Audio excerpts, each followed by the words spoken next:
మామ రకరకాల పక్షులు, జంతువులు, పులులు, సింహాలంటే గుర్తొచ్చేది మన తిరుపతిలో ఉన్న శ్రీ వెంకటేశ్వర జూ పార్క్. ఇలాంటి జూ పార్క్ ఉన్న మన తిరుపతిలో ఒక మినీ జూ అయితే ఉంది. అదే అండి మన మంగళం రోడ్ లో ఉన్న A2Z ఎగ్జాటిక్ పార్క్. ఇక్కడ మనకి స్టార్టింగ్ లోనే ఓపెన్ ప్లేస్ లో రకరకాల చేపలు అయితే ఉంటాయి. దానికి లెఫ్ట్ లోనే పిల్లలు ఆడుకునేదానికి మంచి ప్లేస్ అయితే ఉంది. ఆ పక్కనే చూడడానికి చాలా ముద్దుగా క్యూట్ గా ఉన్న రకరకాల పక్షులు అయితే ఉంటాయి. వాటి పేర్లు అయితే నాకు తెలియదు అనుకోండి.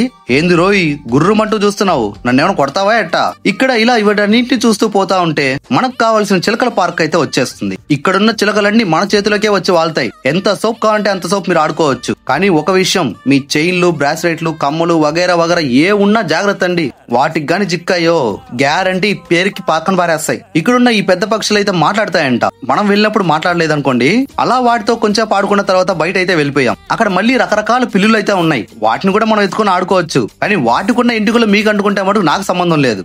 దాని పక్కనే పాములు కూడా ఉన్నాయండి. వాటిని మనం మెల్లో కూడా వేసుకోవచ్చు. అవును, చెప్పడం మర్చిపోయా, దీని ఎంట్రీ ఫీజు స్టార్టింగ్ లో అయితే 100 రూపీస్ ఉంది. ఇప్పుడైతే 200 రూపీస్ చేసేశారు. మళ్ళీ ఈ పాము అయితే మెల్లో వేసుకునేదానికి 100 రూపాయలు ఎక్స్ట్రా అంట. మన దగ్గర అంత బడ్జెట్ లేదులే అని చెప్పి దాన్ని చూసుకుంటూ వెళ్ళిపోయాం. ఇక్కడున్న చిన్న బాధలతో పాటు ఒక పెద్ద వింత జీవి అయితే మంచి ఎనర్జెటిక్ గా కనిపించింది. దీని పేరేందో నాకైతే కరెక్ట్ గా గుర్తులేదు, కానీ మీకు తెలుసుంటే ఒకసారి కమెంట్ చేసేయండి. ఇంకా దాని పక్కనే ఓ పెద్ద ఒంటె, రకరకాల మేకలు, వీటితో పాటు కుక్క పిల్లలను కూడా లోపల పెట్టేశారండి. ఇంకా ఇక్కడే ఉన్న కుందేల్ని, బాతుల్ని చూసుకుంటూ పోతుంటే చిన్న షెడ్ అయితే కనిపించింది. దాని లోపల ఏముందా అని చెప్పి వెళ్ళి చూస్తే చేపల ఎగ్జిబిషన్ అయితే ఉంది. ఇందులో వెరైటీ ఆఫ్ చేపలు అయితే ఉన్నాయి.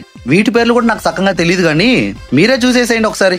చిన్న పిల్లలకైనా పెద్దలకైనా ఎవరికైనా సరే ఇదో మంచి విజిటింగ్ ప్లేస్. టైం ఉన్నప్పుడు ఒకసారి తప్పకుండా వెళ్ళొచ్చేసేయండి. ఇట్లు మీ తిరుపతి పిల్లగాడు. Bye bye.